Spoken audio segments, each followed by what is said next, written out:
Olá, tudo bem com você? Graça e paz. Hoje eu vou encerrar a minha meditação no capítulo 13 do Evangelho segundo escreveu Mateus. Eu já meditei sobre 7 parábolas que estão inseridas neste capítulo. E essas 7 parábolas, elas foram proferidas por Jesus e elas falam a respeito do seu reino aqui na terra. Pode ver que em todo o capítulo ele cita, antes da parábola, ou quando ele vai explicar a parábola, ele diz: o reino dos céus é também semelhante. O reino dos céus é semelhante. Então, a partir do versículo 51, ele já vai encerrar assim, fazer um fechamento a respeito dessas 7 parábolas, porque essas parábolas elas dizem a respeito do iniciar, do crescer e do expandir e do finalizar do reino dos céus, ou do reino de Deus. E ainda, a partir do versículo 53, aí fala que Jesus ele foi rejeitado na sua cidade, ou pelos seus parentes. Mas no versículo 51 e 52, após ele proferir essas 7 parábolas, ele diz para os seus discípulos, veja bem, e também para aqueles que o estavam ouvindo, porque parte das parábolas foram ditas para as multidões, e depois outras parábolas ele disse para somente os seus discípulos. Pode ver que no versículo 36, ele, tendo despedido a multidão, foi Jesus para casa, e chegando-se a ele, os seus discípulos disseram: explica-nos a parábola do joio do campo. Então ele explica essa parábola, ela foi falada para uma multidão, mas a explicação dela aconteceu somente quando os discípulos estavam com ele em casa. E aí ele profere mais 3 parábolas, que é a parábola do tesouro escondido, a parábola da pérola e a parábola da rede. Quando ele encerra, ele diz assim, ele pergunta para os seus discípulos: entendeste todas essas coisas? Responderam-lhe: sim. Então lhes disse: por isso todo escriba versado no reino dos céus é semelhante a um pai de família que tira do seu depósito coisas novas e coisas velhas. Então ele está falando aqui para os discípulos com relação a estas parábolas, o que elas queriam dizer. E vocês podem notar que neste capítulo Jesus ele explica 2 parábolas. Ele explica a primeira parábola, que é a do semeador. Depois ele profere uma segunda parábola, que é a parábola do joio, e ele explica a parábola do joio. Mas a parábola do fermento, a parábola do tesouro, a parábola da pérola, da rede, ele simplesmente não explica. Mas ele ensina de uma forma que os seus discípulos o entendem. Por isso que ele diz aqui que o escriba bem versado, todo escriba versado no reino dos céus, ele é semelhante ao pai de família. Ele comparou como um pai de família que tira do seu depósito, ou seja, o depósito aqui é tesouro, a palavra grega é tesauros, tira coisas novas e coisas velhas. O que quer dizer isso aqui? A palavra versado aqui quer dizer instruído, ou seja, todo escriba que é gramateus, ou seja, todo o estudante, aquela pessoa que é aplicada em conhecer as escrituras e que é bem instruído nesta escritura, claro, com relação ao reino dos céus, é semelhante, que diz aqui que é um pai de família, que tira lá do seu tesouro coisas novas e coisas velhas. Ou seja, ele está dizendo aqui que todo homem instruído na palavra de Deus, ele é capaz de ensinar as coisas a respeito do reino dos céus, claro, no Novo Testamento, sem desprezar as escrituras do Antigo Pacto. Aquilo que foi dito no Antigo Pacto, ele não despreza, mas ele consegue tirar coisas novas e coisas velhas deste tesouro, que é a palavra de Deus. Por isso que tem que ser um escriba bem versado. Ele sabe a respeito do reino dos céus e ele não despreza as coisas que aconteceram na antiga aliança. Versículo 53, tendo Jesus proferido estas parábolas, retirou-se dali. E chegando à sua terra, ensinava-os na sinagoga, de tal sorte que se maravilhavam e diziam: de onde lhe vem esta sabedoria e estes poderes miraculosos? Não é este o filho do carpinteiro? Não se chama sua mãe Maria e os seus irmãos Tiago, Judas, José e Simão? Não vivem entre nós todas as suas irmãs? De onde lhe vem, pois, tudo isso? E escandalizavam-se nele. Porém Jesus lhes disse: não há profeta sem honra, senão na sua terra e na sua casa. E não fez ali muitos milagres por causa da incredulidade deles. Então, após Jesus ter proferido essa série de parábolas aqui, ele foi para a sua cidade. Qual que era a cidade de Jesus? Nazaré. Nazaré ficava na região oeste do Mar da Galileia, indo em direção ao Mar Mediterrâneo.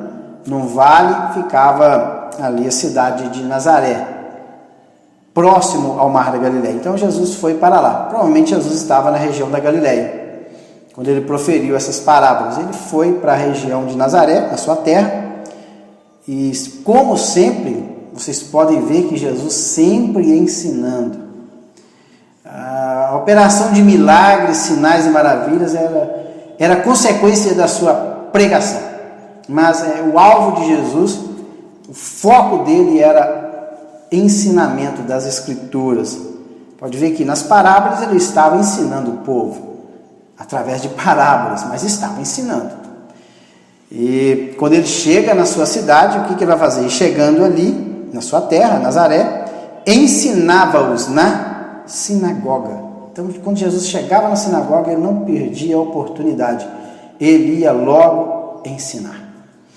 E ele ensinava com muita autoridade, porque Jesus ele vivia aquilo que ele pregava. Este é o detalhe da pregação. O homem, ele tem que viver aquilo que ele prega. Porque se ele prega uma coisa e não vive nesta pregação, no conteúdo dessa pregação, ele na verdade está sendo um hipócrita. Porque ele fala uma coisa, mas ele próprio não vive, não obedece. É falso, é como os escribas. Por isso que Jesus sempre ele censurava os escribas, porque eles eram hipócritas, falsos. Ou seja, eles ensinavam uma coisa, colocavam um jugo tão pesado nas costas das pessoas, mas eles próprios não obedeciam à lei do Senhor. Ou seja, eles atropelavam, passavam por cima da lei do Senhor. E Jesus era diferente. Jesus ele veio para cumprir a lei. Ele foi obediente em tudo. Por isso que ele falava com autoridade. Olha, de sorte que se maravilhavam. Maravilhado aqui, ficar de boca aberta, ficar estupefato diante daquilo que Jesus ensinava. E diziam: de onde lhe vem esta sabedoria? A sabedoria aqui é Sofia, a palavra grega é Sofia, conhecimento. De onde vem tanto conhecimento? E estes poderes, porque assim que Jesus pregava, ensinava, ele realizava milagres e prodígios. E de onde também provém todos esses poderes? A palavra poder aqui é dínamos, Dínamos fala de poder, produção de energia. E daí vem a palavra dínamos, que produz energia, dinamite, que causa explosão, que gera energia. De onde vem todo esse poder, essa explosão, vamos dizer assim? Poderes miraculosos. E ele falou assim: olha, peraí, mas este homem não é o filho do carpinteiro? Por quê? Porque eles não sabiam que Jesus, ele havia sido gerado por obra do Espírito Santo. A virtude do Espírito Santo veio sobre Maria e ela concebeu e deu à luz a Jesus. E neste processo, José, ele não teve participação. Na verdade, Jesus, ele foi filho adotivo de José, mas as pessoas não sabiam. Então ele olha: não é este o filho do carpinteiro? Não é este o filho de José?